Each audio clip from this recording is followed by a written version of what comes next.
playoff system has its critics, but for atmosphere and tension, there have been few occasions this season to match St James's Park tonight.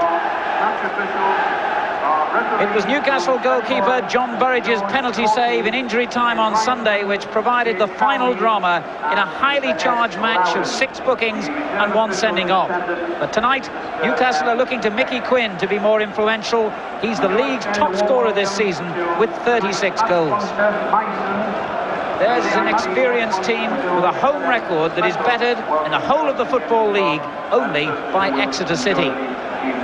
But Sunderland have one of the best away records in the country, and their young team has no fears of playing in this intimidating atmosphere. Like Newcastle, they make one change from Sunday to replace Paul Hardiman, sent off at Roker after kicking Burridge following his missed penalty. They bring in inexperienced youngster Warren Hawke. But it'll need a firm referee tonight, and we've got one of the best in the business, George Courtney, a northeasterner himself. So away we go then, a match they're calling the most important ever between 2 clubs just 10 miles apart in one of the most fervent and partisan football areas in Britain. It's the 121st North East Derby, and they've won 41 each. But the prize at stake this time could be a place in the First Division. Newcastle in their famous black and white stripes, Sunderland playing tonight in a chain strip of blue shirts and white shorts.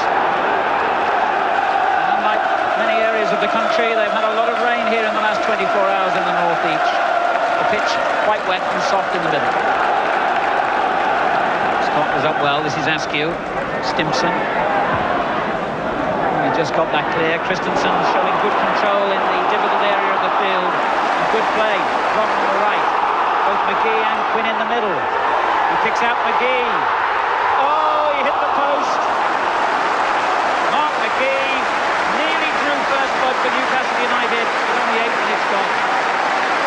It was a lovely ball to pick him out. He took it down superbly on the chest, and the left foot shot cracked the upright.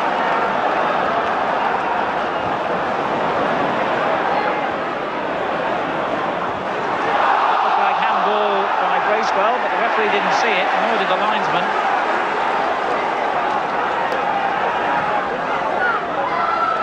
It's a Sunderland throw.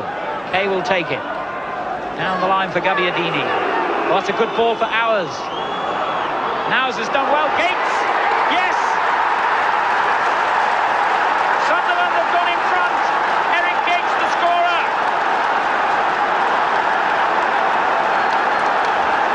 And the most experienced man on the field, Eric Gates, the former Ipswich Town and England international, has given Sunderland a dream start. Brilliant play by Hours, but look at the sharpness of Gates in the penalty area. Good finishing. The Sunderland fans celebrate 13 minutes into the match. Their team are a goal in front. Little Eric Gates will be 35 next month. Has turned the tide temporarily anyway in Sunderland's favour. Goal by Eric Gates could be so significant because if the teams are still level at the end of extra time, should it require that tonight, then away goals count double. So Newcastle have to score twice now to win this time. Hours.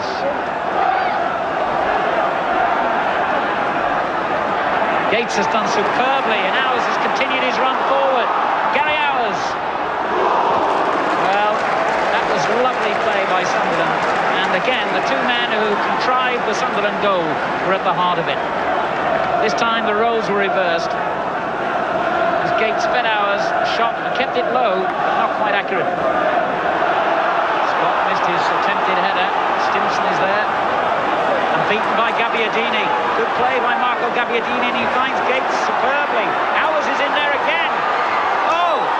Gates completely missed his kick. Bracewell. Gabbiadini, complete panic in the Newcastle penalty area here. And finally, Brock, the only cool head around. McGee's brought down by Akula.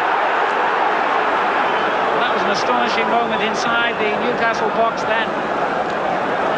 With Hours, Gabbiadini, Gates, all having an opportunity to score. Bates in the end completely missing the ball. One by Hawke. And there's a supporter on the pitch, unfortunately. It's the first kind of incident of that nature we've seen. And happily the rest of the crowd booing that rather stupid behaviour.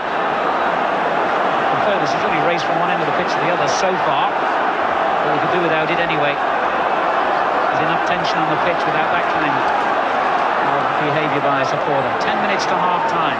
Sunderland leading 1-0. The supporter's been arrested. Newcastle are looking for an equaliser with McGee. Didn't catch it cleanly.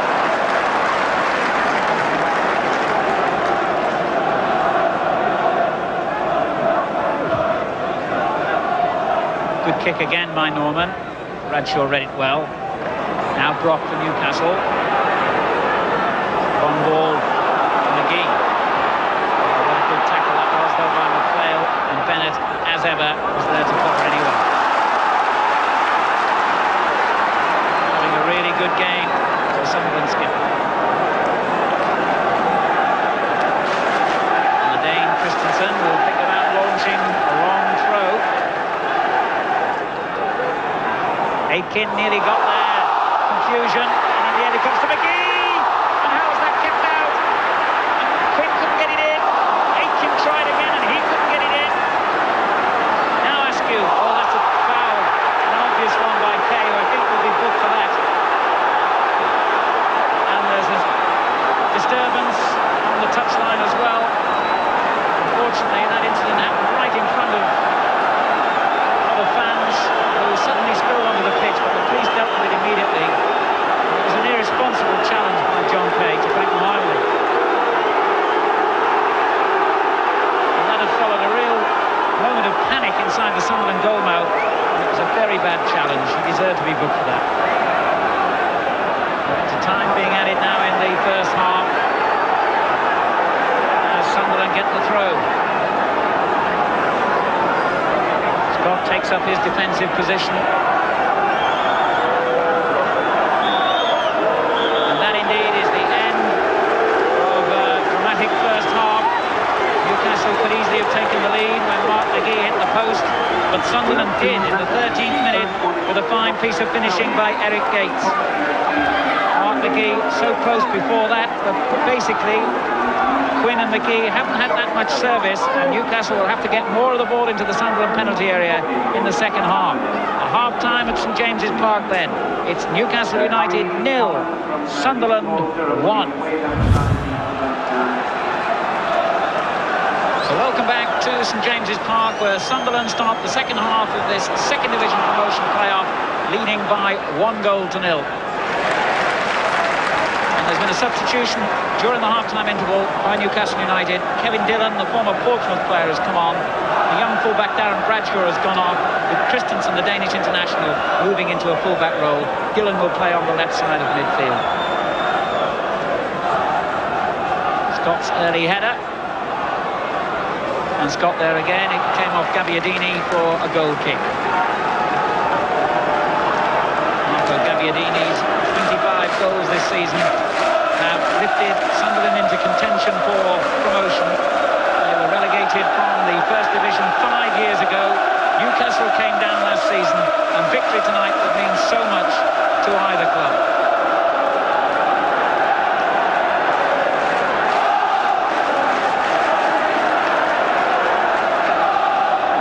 Flipped on by Quinn. Good play by McGee. Askew took over and did well. So did the goalkeeper. Tony Norman took that one so coolly. These Newcastle fans have seen 51 league goals scored by their favourites here this season, the best total in the division. But they'd settle for just one more now. Long by Brock, it wasn't good enough to fool McPhail. Back it comes again to Christensen. And Sunderland are competing for every single loose ball. They really have fought hard.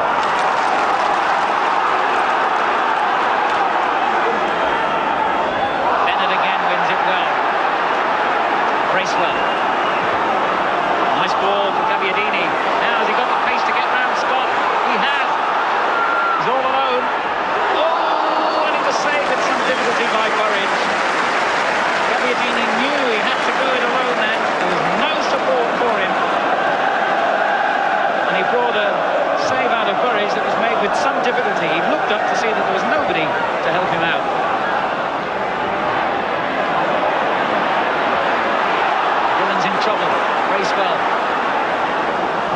ball, easily intercepted by Anderson. Oh, that's a terrible ball. McGee's onto it. Good goalkeeping. Ooh, McPhail was mighty grateful then.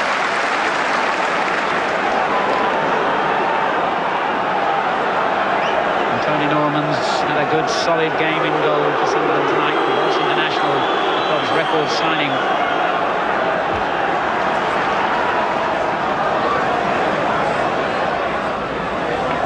Play again by Hours on the right. What a good game he's had. He's brought down. That's a free kick. Stimson proving his innocence.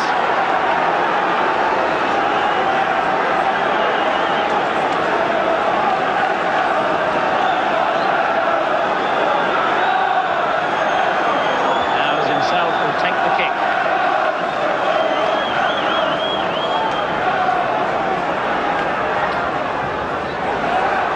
Back to Kay. Gates has got away well and goes down for a challenge from Quinn. An easy turn. The referee had already turned his back and raced forward. And Quinn gets away with it and gives the ball away. Disappointing night Roker Quinn has had.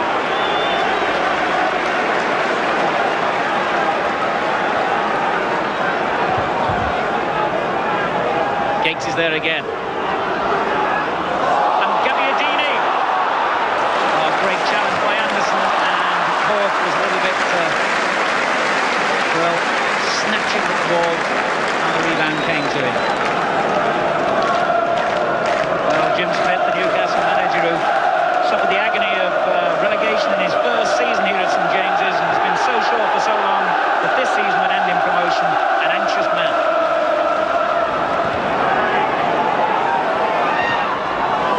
To Hawke. That's a free kick and Christensen's foul.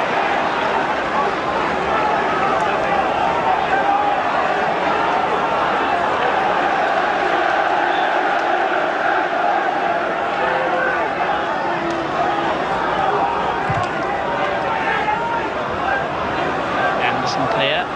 Hawke is there again. Gabbiadini turns it on and gets it back from Gates. And in it goes towards Hours on the far post and it reaches him. Oh, blocked brilliantly in the end by Stimson.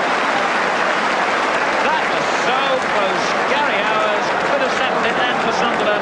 And Stimson made a brave clearance, having initially made the mistake actually as Gabbiadini turned the ball in. Stimson couldn't get a foot on it then, but got in the way as Hours came in. Hours and Kay combining down the right. This is Gates. Hours will have one final chase down that right-hand side and swings it in towards Gabbiadini. And that was good goalkeeping by John Burridge. Gabbiadini threatening.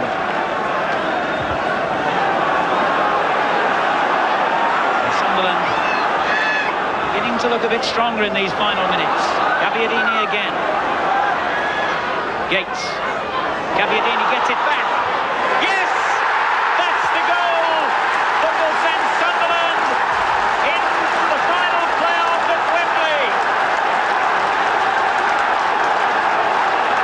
With 5 minutes to go, Marco Gabbiadini, their leading scorer, slides in Sunderland's second, and there can be no hope for Newcastle now.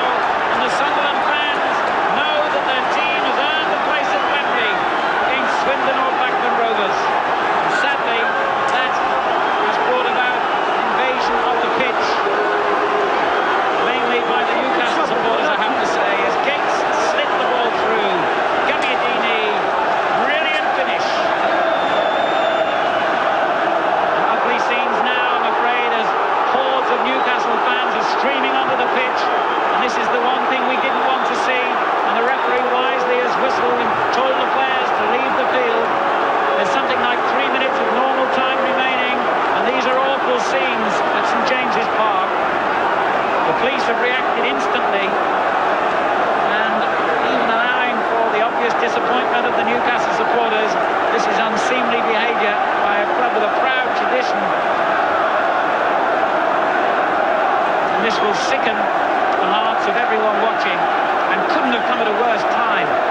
And for the performance by the so-called Leeds fans of Bournemouth recently, and with all the threats and attention on English football, we did not need this. George Courtney acted instantly in blowing his whistle. whistle and telling the players to leave the field. And now we'll leave it to the police to clear these idiots from the playing area.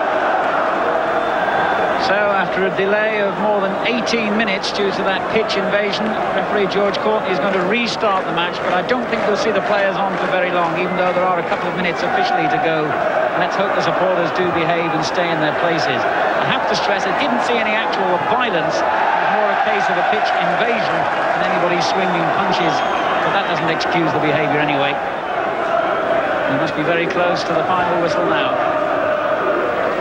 Aitken, who's seen it all with Celtic and Scotland, plays the final ball of this momentous night, and the players come off, and mercifully most of the supporters stay off as well. Gates and Gabbiadini, the scorers of the goals which have given Sunderland a place at Wembley on Bank Holiday weekend in the final promotion playoff for the League Division 2. Newcastle supporters made this an unhappy night for their own team, and the final score at St James's Park: Newcastle United 0, Sunderland 2.